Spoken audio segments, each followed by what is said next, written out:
welcome to this video. Today I'm going to be talking to you guys about how I got my faux locks and the whole process from start to finish. So if you wanted to learn how you can get these faux locks like I have, then go ahead and continue watching.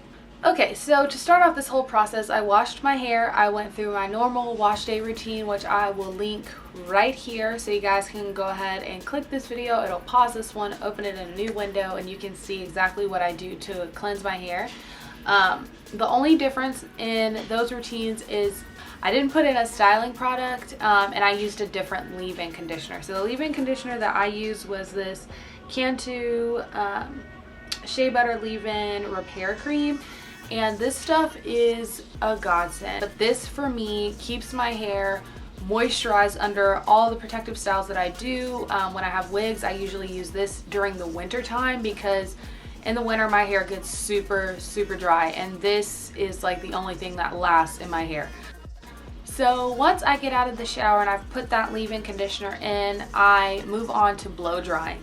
So the purpose of blow drying for me is to go ahead and dry my hair to make sure that I don't have my hair to be sopping wet, because this is one of those styles that's very heavy on your natural hair. Although it is still a protective style, it will put stress on your hair if it's wet, because it'll be hanging on by those loose strands, and that's when your hair is the most vulnerable. Wow. So what I do is to just blow dry my hair on a medium heat but a high pressure or a high speed, and I apply a couple of products just to protect my hair from any possible heat damage, although I'm not trying to get my hair straight or anything, so it's not that likely for me to get heat damage using a blow dryer. But just in case I don't want to take any chances, I use my heat protectant, which this is just the Tresemme one, the one that comes in the black and purple bottle, but that spray bottle kind of like died on me, so that's what I'm spraying with this little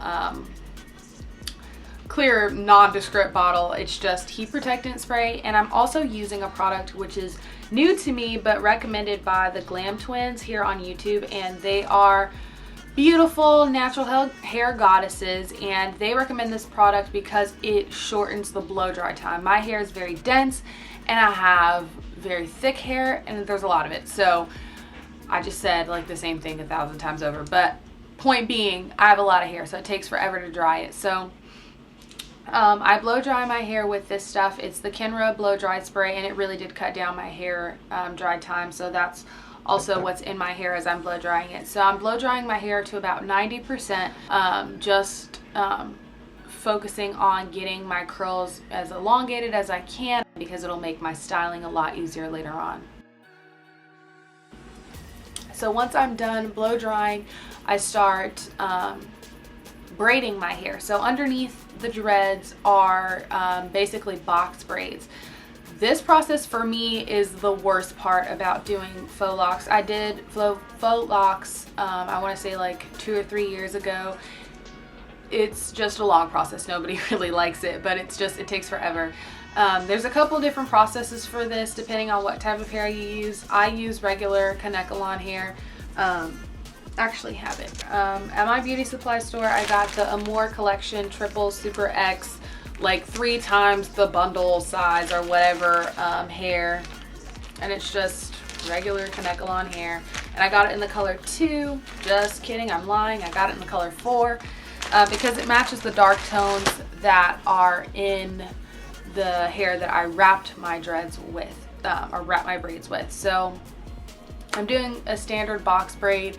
I show you guys how I do it. It is not at all in any way a box braid that I would wear out like as a style. I am messily putting these in because you're not going to see them at all. Like, you're not going to see them at all. So it doesn't matter if the line is very clean or anything like that. You just want to put these braids in and make sure that they're sturdy at your root so that they don't slip and slide on your own natural hair, because you will probably have a lot of product in there to keep your natural hair very safe. So you want to just make sure that they are tight. They're not going to come apart, but you know, aesthetically mine aren't very pleasing. You can take a little more time to do your braids much better than I did if that's something that's important to you, but for me, it just was not at the forefront of my concerns when I knew I still had to wrap them. So I've just got my braids down. So they're about a medium size. I won't say that they're small. They're not really that large because I've seen them a lot bigger, but I did want chunkier dreads this go around.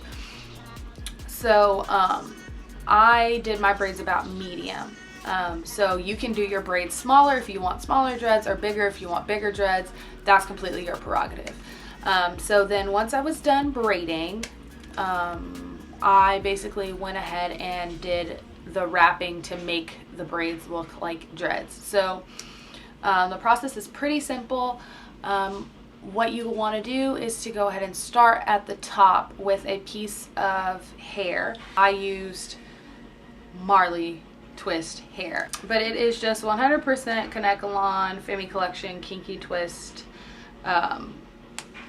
braid, and this is in M427, which is kind of like this dusty browny color, which I am such a fan of. I was a little hesitant about the color when I first started, but I really do love this color. I think it's amazing.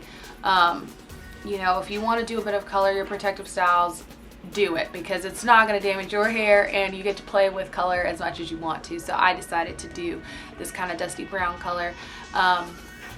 So basically I just start with a strand of my Marley hair. I have like a little bit of excess that I have hanging down, and then I start wrapping the roots. If I had any root above the braid, then I wrap that and then I connect it all the way down. So I'm just kind of covering the braid as seamlessly as I can so that there are no gaps in between where the Marley hair starts and stops on the braid, and you can see that a little bit more here.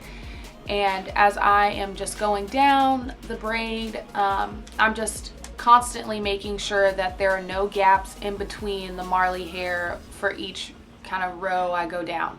So once I get to the very end, depending on how much Marley hair is left, sometimes I cut it, but most times I just kind of wrap it back up the dread, because there's usually not very much Marley hair left at the end for me. And with the length that I decided to do for my dreads, you may have to do you know, a couple of pieces of Marley hair, in which case you'll just wrap over the new hair with the old hair, or wrap over the old hair with the new hair and just keep going down like you were doing before.